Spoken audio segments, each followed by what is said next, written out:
हम संगीता ठाकुर स्वागत करे छी अपन यूट्यूब चैनल मिथिला के नगरिया में। आइ के एहि वीडियो में सप्ताह विपता कथा सुनाब। तो चलू कथा सुने से पहले चैनल के सब्सक्राइब जरूर कर लेब। फागुन मास छले, फगुआ के परात छल। आइ माय सब डोरा बन्हैत रहथिन, कथा सुनै छलखिन। सलखी एलन नल राजा के आंगन आ हुनका स्त्री के कहलकनि, महात्माइन अहूँ यदि डोरा बान्हितों तो रोहिदासक दोसराइत होइत। रानी सलखी के कहलखिन, हमरो डोरा आनि दे। डोरा मंगा क 3 गांठ द क पहिर लेलनि। राजा के रात जहन भोजन देब गेलखिन त आन दिन दै छलखिन बाँहि उघारि क, आ आइ ओ बाँहि झाँपि क देलखिन। तै पर राजा पूछलखिन जे की कारण अछि, आइ अहाँ हमरा बाँहि झाँपि क भोजन दै छी, से दोसर दिन त बाँहि उघारि क भोजन दै छलहुँ। ओ राजा बाँहि उघारि क देख लेलखिन त रानी डोरा बन्हने छलखिन। त राजा कहलखिन, तै पर सोन रूप पहिरे के अहाँ के शरीर में जगह नहीं अछि, आइ की लाल ताग बान्हि लेलहुँ। से कहि क राजा हुनका डोरा के तोड़ि क फेंक देलखिन। प्रातः काल जखन सलखी एलखिन अंगना फेर बाहर ला त कहलखिन, ये मलकाइन जाहि डोरा के अतेक पूजा पाठ क क बन्हलहुँ तकरा बारहन सूप लगै अछि। रानी फेर गंगा जल से धो क पहिर लेलनि। पुनः राजा के भोजन देब गेलखिन। तहि पर राजा कहलखिन, अहाँ बहुत जिद्दी छी। ओ डोरा के तोड़ि दीप के टेमी पर डालि देलखिन। एहि सँ सप्ताह के समस्त देह में फौंका भ गेलनि। ओहि पर विपता कहलखिन, जे कि सप्ताह के बहिन छलखिन, ओ कहलखिन जे आब लगै अछि राजा के छतिक भाइब आबि गेल छल। राति में जहन राजा रानी दुनू प्राणी घर में सुतल रहथिन, तखन सप्ताह आबि हुनका दुनू धुरखुर पर हाथ द ठाढ़ भ गेलखिन आ राजा रानी से प्रश्न केलखिन जे रजबा रनिया सुतल छ कि जागल। राजा कहलखिन, सुतलो छी, जागलो छी, आ मोने मन पछतेबो करे छी, नवारी की बुढ़ारी। राजा कहलखिन सप्ताह से जे आइ जाओ, काल्हि हमर लोकनि अपना घर में विचार क लेब, तखन अहाँ के हम जवाब दे। ई सुनि क सप्ताह अंतर ध्यान भ गेलखिन। जखन फेर प्रातः राति जे भेल त फेर उपस्थित भेलखिन। राजा से पूछलखिन जे अपना में विचार अहाँ सब केलहुँ कि नहीं, अगर केलहुँ त जवाब दिया। नवारी की बुढ़ारी दुनू प्राणी सम्मति से कहलखिन, अपना दुनू सहमति से कहलखिन जे नवारी दुख तो बर्दाश्त कैल जा सकै अछि, लेकिन बुढ़ारी में दुख बर्दाश्त नहीं हैत। एहि जवाबक किछुए दिन भीतर हुनका सब संपत्ति नष्ट भ गेलनि। जे नौकर चाकर हिनका ओहिठाम काज क गुजर करे छला, तकरो ओहिठाम राजा के मजदूरी करऽ पड़लनि। जे दासी हिनका ओहिठाम कुटौन पिसौन करे छलखिन, हुनका ओहिठाम रानी के जाकर कुटौन पिसौन करऽ पड़लनि। किछु दिन बादक राजा रानी से कहलखिन जे यो राजा, जहि देश में सोना के मोर पहिर क विवाह केने रही, ओहि देश में खुरपी से बोनि करे छी से नहीं नीक लगै अछि। एहि विचार पर दुनू प्राणी सहमत भेला। आ बाद में जहन देश छोड़बाक हेतु रास्ता के खर्चा के प्रबंध में रानी लगली त घर में किछ नहीं भेटलनि। दुरागमन समय में जे रानी के पेटार में कसायक तम घैल छलनि, ओ एकटा मात्र बेच गेल छलनि। ओ संग ल रास्ता के खर्चा लेल अपन रखि लेलथि। जहन घर छोड़ विदा होबऽ लगलखिन, तहन हुनका प्रिय दासी एकटा सलखी जे छलखिन, ओ पूछलखिन जे अहाँ त जाय छी मलकाइन, हमरा लोकनि के की उपाय हैत। ताहि पर रानी किछ सोचि कहलखिन, तोरो लोकनि हमरे संग चल। तखन सब गोटे ओहिठाम से विदा भ गेला। एहि बात के देख क सप्ताह अपन बहिन विपता से कहे छथिन, एहि राजा रानी के त अपन दिन काटऽ पहाड़ भ जेतै। आ तहन सबके संग क क ल क विदा भेल। ताहि पर विपता सप्ताह के पुनः कहलखिन जे तोही त छ, तोहर कुदृष्टि जकरा पर पड़त तिनका कतौ चैन भेटतनि। ई दुनू बात करते छलखिन, दुनू बहिन के बीच होइते छलनि कि एहन अन्हर उठलै जे संग में जे नौकर चाकर छलनि सब कतौ उड़िया गेलखिन, भसिया गेलखिन। बचि गेला मात्र दुनू प्राणी आ पुत्र रोहिदास। किछु दूर जहन आगा गेला त कतौ देखलखिन जे घोर सातुक भोज होइ छै। रानी अपन राजा से कहलखिन जे भोज में से कनियो मांगि क आनि दैतियै त रोहिदास अपन खैतथि। राजा के ई सुनि ओहि भोजक नजदीक जा ओहि भोज धारा से सातु मांगि आनलखिन। रानी ओहि सातु के ल अपन एकमात्र टा बालक छलन रोहिदास, से हिनका जांग पर बैठा क पुरैनी के पात पर सातु घोरऽ लगली। सप्ताह ओहिठाम बकक रूप धारण क ओहि सातू पर जाकर चटक क देलखिन। राजा कहलखिन, धकेलू बर खाय पेट नहीं भरे जाइत, चल जाय ई कही पृथ्वी के राजा कहलखिन जे अहाँ 4 चीर हो जे हम ओहि में सातू सौंपब। पृथ्वी चीर चीर भ गेलखिन, ओहि में सातू के सौंप देलखिन आ ओहि ठाम से विदा भ गेला। करकोटक जंगल में एकटा नागराज रहे छला। ओहि जंगल में कियो अगराही लगा देने छले। वो राजा नल के देख कर नल नल किलोल करऽ लगल। रानी एहि बात से के सुन कर राजा से कहलखिन, यो अहाँ के कियो शोर करी अछि। एहि बात पर राजा रानी के कहलखिन जे एहन दुर्दिन में हमरा कियो किया शोर करत। लेकिन तैयो रानी के कहला पर नागक तकलीफ देख कर निरुपाय राजा अपन दुपटा के भेजा भेजा नागराज के अगराही से मुक्त करा देलखिन। मुक्त भेला के बाद नागराज राजा के डैस लेलक। राजा एहि बात के देख नागराज के कहलखिन जे उपकारक चुपकार केलहुं की। ताहि पर ओ नागराज राजा के कहलखिन जे हम अहाँ के उपकार केलहुं, अहाँ के जे रंग रूप अछि से देख कर कियो भीखो नहीं देत, त हम अहाँ के लेल रूप रंग ल लेलहुं आ क्रूप क देलहुं। ओहि ठाम से दुनू प्राणी बच्चा के संग ल विदा भेला। आगू जाते जाते एकटा विशाल धार देखलखिन। आब ओकरा पार कोना करब से पैघ समस्या उपस्थित भ गेलनि। राजा रानी से कहलखिन जे अहाँ के कंगना के छुरी बना क आ खर काटि लबै छी आ बेढ़ बनायब, ताहि पर चढ़ि क अपना लोकनि ई पार क लेब। आ सेहा करबो करलखिन। बेढ़ के पानी में दह क आ दुनू प्राणी बैस गेलखिन, बीच में रोहिदास के लेलखिन। ई देख क पुनः सप्ता आ विपता कहलखिन जे रजबा रानिया के कोन विपत पड़ले, कारण जे दुनू मांग क दुनू अपन बैसल अछि, आनंद पूर्वक बच्चा बीच में लेने अछि आ झिल्लर खेला रहल अछि। ई बात सुनि सप्ता मूसक रूप धारण क पानी में जाकर उब डूब करऽ लगली। ई देख रानी कहलखिन राजा से जे एकरा यदि पानी से बाहर क देतिये तो एकर प्राणो बच जेते आ रोहिदास खेलबो करता। ई बात सुनि राजा ओहि मूस के पानी से बाहर क देलखिन आ ओ मूस किछुए काल में खरक जे बेर बनल छले तकरा बीचे में काटि देलकै। जाहि कटला बाटे रोहिदास पानी में खसि पड़ला। संगे संगे धारक माछ, रहुआ, बुआर हुनका गिर लेलकनि। राजा लाख प्रयत्न केलखिन लेकिन ओ रोहिदास के नहीं ताकि सकलखिन। रोहिदास हुनका नहीं भेटलनि, जाहि से रानी के असीम दुख भेलनि। ओ धैर्य नहीं रख सकला आ कानऽ खींचऽ लगली। जय पर राजा कहलखिन, अगर अहाँ के बेटा रोहिदास हेता तो जरूर भेट जेता। ओहि ठाम से विदा भेला। आगू गेला तो एकटा गुल्लरि के गाछ देखलखिन। क्या दिन ने भोजन के भ गेल छलनि। ओ अपन बहुत बुझलखिन जे गुल्लर तोड़ि लेब आ कुछ खा लेब त प्राण बचत। बहुत भूख लागि गेल छलनि हुनका। से सोचि ओ गुल्लर तोड़े के प्रयास करऽ लगलखिन। गुल्लर बहुत ऊंच छले। एम्हर उम्हर देखलखिन, हुनका कुछ नहीं भेटलनि। त ओ रानी के हाथ से कंगना ल लेलखिन आ ओ फेंक क तोड़ऽ चाहलखिन। सप्ता महारानी के कोपक कारण ओ गाछे पर लटकि गेल कंगना। ओहि ठाम से दुनू गोटे विदा भ गेला। 7 दिन दुनू प्राणी के भोजन केने बिना भ गेल छलनि। राजा के रानी कहलखिन जे कतौ से किछु मांगि अनितौं त भोजन करितौं। ओहि ठाम से राजा विदा भेला। भिक्षा मांगे के उद्देश्य से एक गोटा के ओहि ठाम पहुंचला, जाहि ठाम पुरुष पात नहीं भेटलनि आ आंगन में ननद भौजाई पिसिया कुटिया करे छलखिन। पहिने दुनू गोटे गीत गबैत छलखिन, पिसिया करे छलखिन। चिक्कस जांत से छिलक छिलक खसैत छलनि। हिनका के लोकनि के पहुंचला से चिक्कस जे छल से दर्रा जगह खसऽ लागल। दुनू ननद भौजाई में झगड़ा हुआ लागल।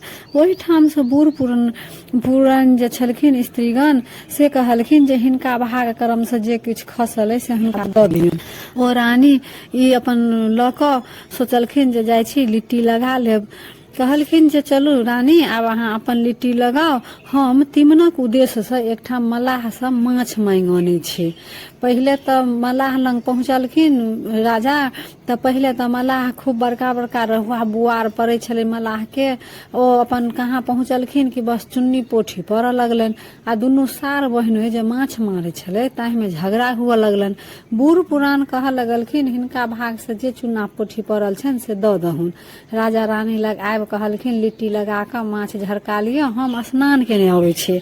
रानी के लिट्टी लगायल आ माछ झरकायल भ गेलनि। तऽ रानी सोचलखिन जे कहाँ राजा राजसीय भोजन करै छला आ कोना ई झरकल खेता। तैं जाइ छी धार से एकरा धो अनै छी, पवित्र सँ हुनका भोजन देबनि, पवित्र भऽ जेतै तऽ ओ भोजन करता राजा। रानी ओकरा धोबाक लेल धारक किनार पहुँचली, जहाँ कि ओ धोअ लगली कि सब रोटी सजीव भऽ उड़ि आकाश चलि गेल आ माछ सजीव भऽ जल में तारऽ लागल। जल में सब एकटा माछ सब पड़य लागल। कोहना 2-4 टा छानि सकलखिन आ ओ घुरि एलखिन। राजा स्नान करे काल में सबटा ओ देखे छलखिन। उएह घाट में उएह जगह ओ दोसर घाट में स्नान करे छलखिन। ओ कहलखिन जे किछु बाँचल अछि तऽ लाउ दुनू गोटे बाँटि कऽ खा लै छी।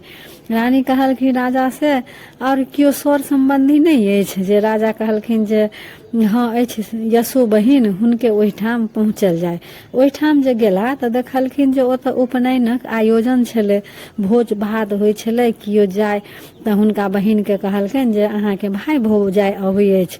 ओ संवादवाहक से पूछलखिन जे क्या गोटा सँ आ कोन की केना एला से कहू। ओ कहलखिन जे कियो संग में नहीं छनि, अहाँ के खाली भाई भौजाई छनि और कुछ हुनका संग में छेबो नहीं करन, कुछ लइयो के नहीं एला। ओही पर ओ कहलखिन जे ओ हमर भाई भौजाई कतऽ से आयत, से जाउ हुनका कार घर में बैसा देबनि, हम अबै छी। एक आंटी कूश आ एक कटिया पानि दऽ एबनि आ कहबनि जे जोर बंटता आ अपन ओतऽ बैठ कऽ खेता। भोजन उपरांत दासिन महात्माइन से कहलखिन से ये भाई भौजाई के भोजनो देबै। रानी कहलखिन जे मारबा रहन ओ कतऽ से हमर भाई भौजाई आयत। तहीं पर दासिन कहलखिन जे आयल अछि तऽ सएह कुछ देबै तऽ दऽ दियौन, ओ अपन भोजन कऽ लेती। तहन रानी कहलखिन देखी तऽ भंडार घर में किछु बाँचल छै। तऽ दासी गेलै देखे ला तऽ घर में देखलखिन तऽ कहलखिन मौसरी के दालि आ घोर बाँचल अछि। ओ दासी के कहलखिन जे दऽ अबहिन। ओ अपन मौसरी के दालि आ घोर जे बचल छलै से अपन ओ राजा रानी के दऽ एलखिन आ कहलखिन लिअ अपन बहिन अहाँ के भेजलक से इएह बचल छलै से इएह सब खाओ। से सब देख कर राजा रानी के बड्ड दुख भेलनि, राजा के बहुत असीम कष्ट भेलनि। तऽ ओ कहलखिन जे यह सामान अगर हमरा बहिन अपने हाथे दैत तऽ हम जरूर खैतौं, लेकिन अहाँ लऽ कऽ एलौं तऽ ठीक अछि राखि दियौ। राजा के असीम दुख भेलनि बहिन पर आ ओ सप्ता विपता के कहलखिन जे एहन विपत देलौं तऽ पृथ्वी के 4 चीर करू, जाहि में एकरा धऽ देबै। किछुए क्षण में पृथ्वी 4 चीर भऽ गेलखिन। ओहि में राजा दालि आ घोर के राखि ओहिठाम से विदा भऽ गेला। पुनः रानी कहलखिन जे ये राजा आर कियो नहीं अछि अपन जे हुनका एतऽ चलितौं। तऽ ओ राजा कहलखिन जे हाँ एकटा बंधु दोस्त अछि तऽ हुनके ओहिठाम चलल जा। ओतऽ पहुँचला तऽ जेहने आदर ओ पहिने करै छलखिन तेहने आदर ओ आइयो केलखिन। भोजन कराबै ला बैसला तऽ जतेक 56 प्रकार के पकवान भोजन में छलनि सब राजा कहाँ छुलखिन कि सब साग पात भऽ गेलनि।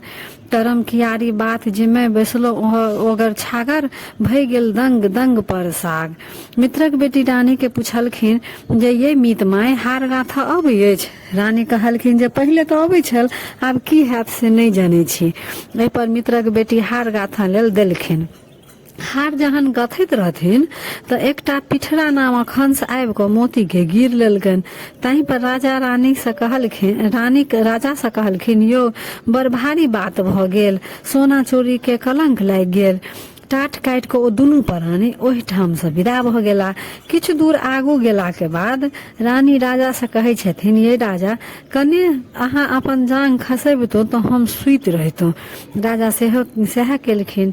एहि बात पर ई देख कऽ विपता सप्ता के कहलखिन जे एहन कोन विपति जाहि में साइयक जांग पर रनिया सुतल अछि आ झिहिर झिहिर बसात लगै अछि, से ई कोन विपति भेल।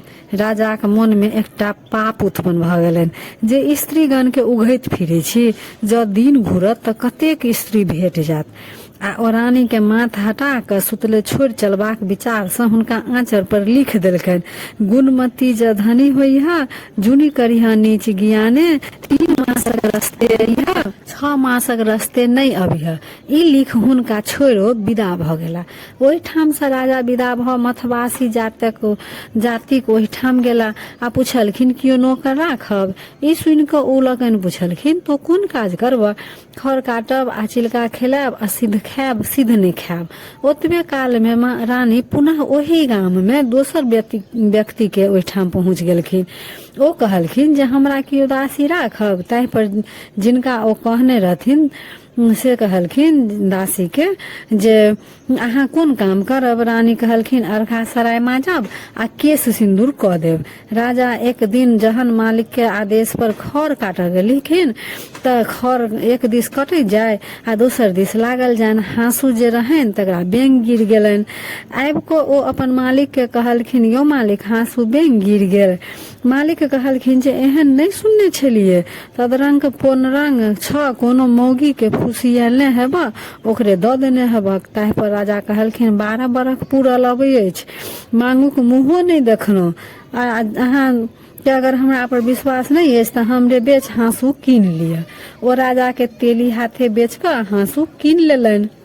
रानी जहन अर्घा सराय माजऽ गेलखिन तऽ अर्घा सराय दहा गेलनि। ओ आबि कऽ मलकाइन के कहलखिन ये मलकाइन से अर्घा सराय तऽ सबटा दहा गेल। ओ कहलखिन मलकाइन जे एहन नहीं सुनने छलिए, बुझाइ अछि जे कोनो पुरुष के फुसिए ने छ ओकरे तू दऽ एलहक। रानियो वएह शब्द कहलखिन जे 12 बरख पूरल अबै अछि, कोनो पुरुषक मुँहो नहीं देखलहुँ। तहन अहाँके अगर विश्वास नहीं अछि तऽ हमरा बेच कऽ अर्घा सराय कीन लिअ। ओ रानी के लखेरिया हाथे बेच कऽ अर्घा सराय कीन लेलनि। एक समय में रानी पानि भरऽ पोखरी गेली तऽ ओहिठाम लोक सब डोरा बान्हैत छलखिन। जे यह बान्हैत 12 बरसात बहि गेल आ पुनः हुनका मोन में डोरा बान्हबाक विचार उत्पन्न भेलनि। ओ हुनके सँ सब बर पुआ डोरा मांगि कऽ कथा सुनि कऽ अपन सब कुछ केलथि। ओते पूजा पाठ जेना होइ छै सप्ताह डोरा के। एक समय में रानी पानी भरऽ पोखरी गेलखिन। ओहिठाम लोक सब डोरा बान्हैत देखलखिन। लोक सबके आँखि से रानी के लोर खसऽ लगलनि जे यह बान्हैत 12 बरसात बहि गेल आ पुनः हुनका मोन में डोरा बान्हबाक विचार उत्पन्न भेलनि। आ ओ हुनके सबसँ बर पुआ आ डोरा मांगि कथा सुनि डोरा बान्हि लेलनि। जाहि घैल ल ओ पानी भरऽ गेल रहथिन से सोना के भऽ गेलनि आ गेरुली जे बीरबा छलनि ओ रूपा के भऽ गेलनि। साड़ी जे फाटल पुरान छलनि पुनः रेशमी में बदलि गेलनि। ओहि ठाम से जहन घूमि कऽ एलखिन तऽ लखेरा कहलखिन रानी के जे ई दमापति कोन सौदागर के फूस लेलहुँ जे अहाँ के ई सब देलक। दमापति ताहि पर बिगड़ि कऽ कहलखिन जे ई जुनि कहू, हमरा पर सप्ताह विपता के कुदृष्टि छल तकरे भोग हम भोगै छलहुँ। आइ हमरा पर ओ लोकनि खुश भेली तऽ ई परिवर्तन भऽ गेल। ताहि पर किछु अनमनसक होइत लखेरा कहलखिन दमापति के जे ई साड़ी तोरा पर शोभा नहीं दै छौ, दोसर साड़ी पहिर ले। ताहि पर रानी लखेरा से कहलखिन जे हम जे कुछ छुबै छियै सबटा पटोरे भऽ जाइ अछि, तैं अहाँ अपने से हमरा दिअ। ओहि समय में ओहि गाम में एकटा राजा छलाह जे स्वर्गवासी भऽ गेल छलखिन। हुनका पुत्र नहीं छलनि। प्रजा सब विचार केलक जे बिना राजा के राजकाज कोना चलते। तै हेतु राजा के चयन करबाक लेल ओ की केलखिन, एकटा हाथी के अपना बुझलखिन जे हाथिये से राजा के चयन करवायल जाय। से कोना तऽ हाथी के सूर में गिरमल हार लटका देल जाय आ मैदान में समस्त गामक लोक ओहिठाम उपस्थित रहता। जकरा गाड़ा में हाथी माला पहिराइत सएह ओहि गाँव के राजा हैत। ठीक तहिना भेल।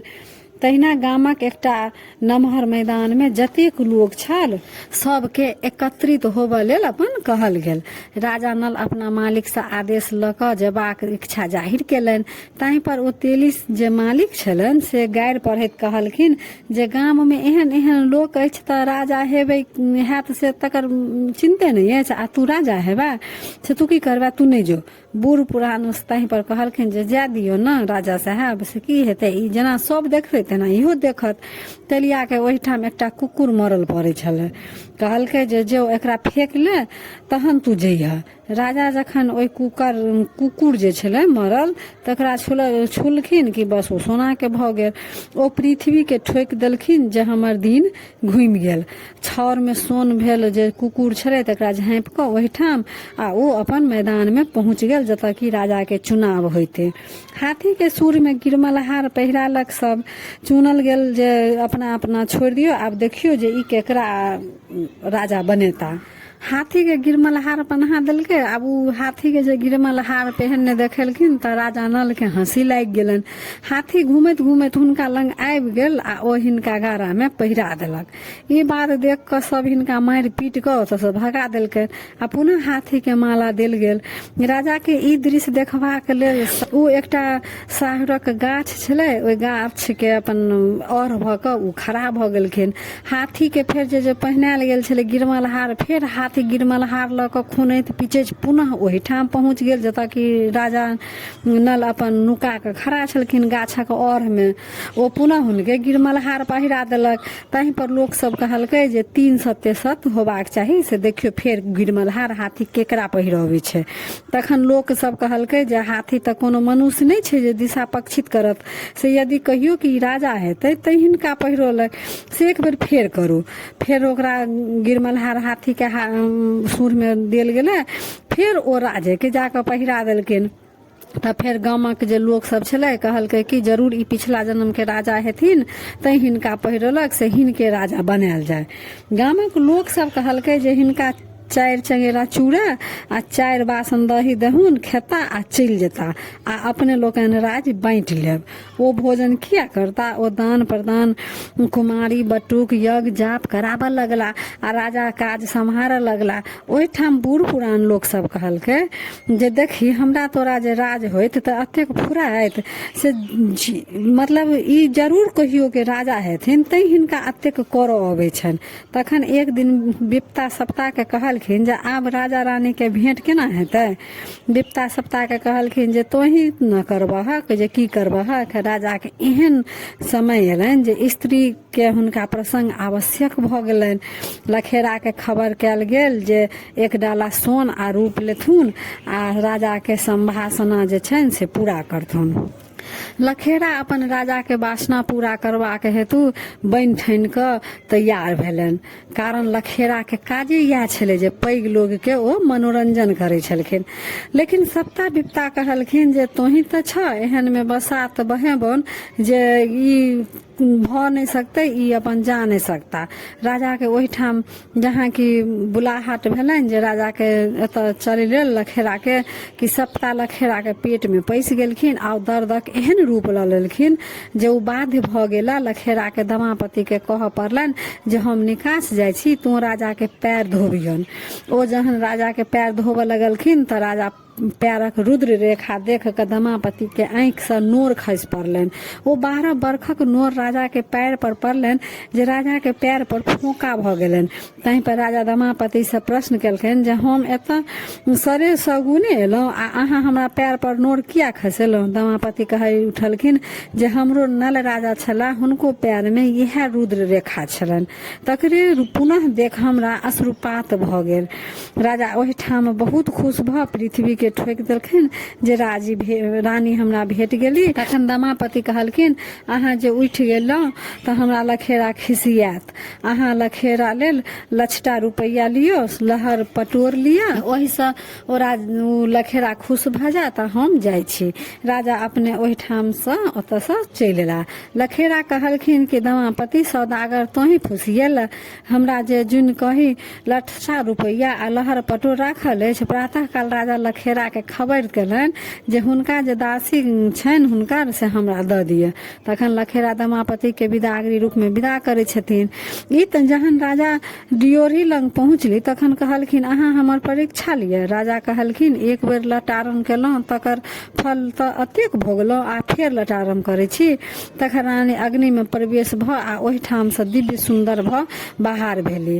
राजा तहीं पर कहलखिन हमरो तो कोनो अनर्गल नहीं केलहुँ से। ताहि पर रानी कहलखिन पुरुषक कोनो अति विश्वास नहीं हुनका एहन भेलनि जे धोती खूट में हुनका लहक गेलनि। दुनू गोटे पुनः रहऽ लगला। प्रजा के बीच में जो कोनो साधारण गप होय तो ओ कह लगलखिन जे तेलिया डिंगरा जा भेले आ लखेरा चेरी रानी। एहि बात के सुन के रानी के बड़ तकलीफ होइन। 4 गोटे लग कुछ कटलौं, चारू के कियो दंपति बांटि दियो। बहिन लेल निपुर आ मीत बेटी लेल हार ल लिया आ चलू अपना देश। ओहिठाम से दुनू परानी अपन विदा भेला। ओहिठाम से बहिनक ओहिठाम पहुँचला। बहिन के नेपुर पहिरा देलखिन। भाई के अयला पर जहन बहिन लोक सब बजाबऽ लगली तऽ भौज कहलखिन जेहने आदर ओहि दिन केने छलहुँ ततबे आदर आइयो करब, तऽ हम रहब आ नहि तऽ हम चलि जायब। ताहि पर नेपुर से आवाज बाहर आबऽ लगले, घुटुर मुटुर दाय असुरिन पाय। ताहि पर बहिन भौज से पूछलखिन जे ये भौजी नेपुर की बजै अछि। ताहि पर भौज कहलखिन जे आदर हमरा केने छी ने सएह बजै अछि। दमापति कहला पर पृथ्वी 4 चीर भऽ गेलखिन आ जे एहने आदर अहाँ हमरा केने रही। ओ देख बहिन के असीम तकलीफ भेलनि। ओहि में से राजा ओतऽ से अपना राजा विदा भेलनि आ अपन मित्र बंधु के ओहिठाम पहुँच गेला। मित्रक बेटी के हार पहिरा देलखिन। जेहने आदर ओहि दिन केने रहथिन तेहने आदर आइयो केलखिन। ओ हार जे पिठरा हंस गिर गेल रहनि सेहो दऽ देलखिन, ओहि पहिरा देलखिन। मित्र बेटी पूछलखिन ये मीत माय ई हार केहन अछि। रानी कहलखिन ओहि दिन तऽ दिन घटल छल, सोना के अपमाद लागि गेल छल। ताहि पर मीत बेटी कहऽ लगलखिन हम सब तऽ किछु नहि कहलहुँ। तखन राजा ओहिठाम से विदा भऽ गेला। लिट्टी रास्ता में भेटलनि, कहलखिन राजा बाबू प्रणाम। ताहि पर राजा कहलखिन पिपरक पात होइह बिन बसात हर हरइह। अशुभ में अंगना जइह, शुभ में अंगना नहीं जइह। माछ कहलखिन राजा बाबू प्रणाम। राजा कहलखिन बिसाढ़ी माछ होइह, चमार के पसंद हेबाक। गुल्लर एलखिन, ओ कहलखिन राजा बाबू प्रणाम। देखते बड़ सुंदर होइह, लेकिन फाड़त तऽ फनिहा बहरेत। सातु एलनि, राजा के देख कऽ कहलखिन प्रणाम। सातु कहलखिन केहनो बना कऽ खेला के बाद से तू कंठ डाह देबे करबा। जात कहलखिन राजा बाबू प्रणाम। जात कहलखिन राजा बाबू प्रणाम। राजा कहलखिन जाह बिन चलौने नहीं चलबा, एक चुटकी छोड़ देता सह तोहर बोइन हेता। तहन पहुँचला करकोटक नाग लग। ओ नल नल फेर कह लगलखिन आइ अहाँ के दिन घुरि गेल, अपन रूप ल लिअ। रानी कहलखिन यौ राजा सब तऽ भेटल, खाली रोहिदास नहीं भेटला। राजा कहलखिन चलू अहाँ के हेता तऽ ओ जरूर भेटता। गाम में हल्ला भऽ गेल जे धर्मवीर राजा आबि गेला। सलखी चेरी आ झांझी कुकुर सब दौड़लनि जे बाहर 12 बरख कारा खेला भऽ गेल। ताहि पर राजा कहलखिन हम आबि गेलहुँ, आब हम आबि गेलहुँ। मल्लाह सब अपन प्राचीन राजा के खुशी में राजा लेल नदी में माछ मारऽ गेला। ओहि माछ में एकटा माछ जे फंसल जे कि रोहिदास के गिरने छल। नवका मल्लाह सब कहऽ लागल जे राजा के नहीं देबै, ओहिना माछ मांगऽ लगत। बुढ़वा सब कहलखिन जे हुनके जलकर छनि आ हुनके नहीं देबुन। 4 गोटा सब माछ उठा कऽ हुनका ओहिठाम लेने गेलै। राजा के महल में पहुँचल। ओ 5 टुक कपड़ा आ 5टा असरफी द मल्लाह के देलखिन। माछ ल हवेली में पठा देलखिन। अपना जलकर माछ खेना बहुत दिन भऽ गेल, नीक कऽ बनाबू आ खायब। सलखी गेल माछ बनाबऽ, तहन माछ बाजे लागल सलखी लाभी दय पकड़ो, कनखुर धय उजार, हम रोहिदास अही में छियै।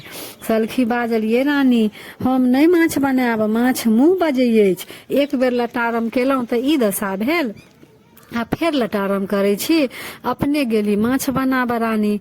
मामा लाभी धय पकड़ू, कनखुर धय उजार, हम रोहिदास अही में छी। माय के दुनू बल भय गेलनि। ओहि में से निकलली रोहिदास मायक दूध पीबऽ लगला। सौंसे हल्ला भऽ गेल जे माछक पेट से बच्चा निकलल। मलाहिन एकटा जे छले ओ हल्ला करऽ लागल जे हमर बच्चा डूबल छल, हमर बच्चा डूबल छल। राजा कहलखिन जे हवेली में हल्ला की के अछि, सभक निसाफ हम करे छी आ हमर निसाफ के करत। चामर चोली सील गेल दंपति लेल आ पाटल माहिनन लेल राजा कहलखिन जे हे सप्ता यदि अहाँ दहीन भेलहुँ तऽ हाँ ई फैसला एकर करब, अगर रानी के बेटा हेतै तऽ रानी के दूध से नहाब, आ अगर मलाहिन के बेटा हेतै तऽ मलाहिन के दूध से नहाइत। दमापति के दूधे रोहित दास नहेला, मलाहिनक छाती से दूध के कनी एकटा बुंदो नहीं निकललनि, आगू पाछू भेलनि से सबके होय, बीच में भेलनि से केकरो नहीं होय। तो ई रहा सप्ता विपता के कथा केहन लागल कमेंट जरूर करब। आ अगर यह कथा के अहाँ सब हिंदी में सुनऽ चाहे छी तऽ एकर हिंदी कथा के जे लिंक अछि से हम डिस्क्रिप्शन में दऽ देने रहब, ओइ लिंक पर जाकर अहाँ सब हिंदी में कथा सुनि लेब। पिछला साल एकटा कमेंट आयल छला जे एहि कथा के हम सब हिंदी में सुनऽ चाहे छी, तऽ हिंदी में हम तऽ अपना चैनल पर नहीं देने छी, यूट्यूब पर हिंदी में सप्ता विपता के कथा बहुत कम देल छै कि मतलब नहिए देल छै हिंदी में, सब जगह मैथिलीए में सप्ता विपता के कथा भेटै अछि। तऽ हिंदी में अहाँ सब अगर सुनऽ चाहे छी तकर लिंक हम डिस्क्रिप्शन में देने छियै, तऽ ओ लिंक पर जाकर अहाँ हिंदी में सुनि सकै छी। तऽ फेर उपस्थित होइ छी एकटा नया वीडियो में नया जानकारी के साथ।